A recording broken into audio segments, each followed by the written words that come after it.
Before we go very deep into the course, there are several steps that I want to talk about that will help you to benefit this course the most. First of all, if I'm speaking too fast or too slow, somewhere here at the bottom of the screen, you will see some settings to control the speeds. Okay, you can increase the speed or decrease the speed any way which is more suitable for you.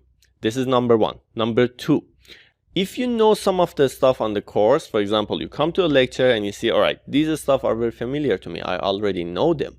Simply just skip the lecture and don't beat yourself too hard. Why I'm saying this? Because when you get to some topics that you already know them and you heard them over and over and over again, you will get bored and you will not complete the course.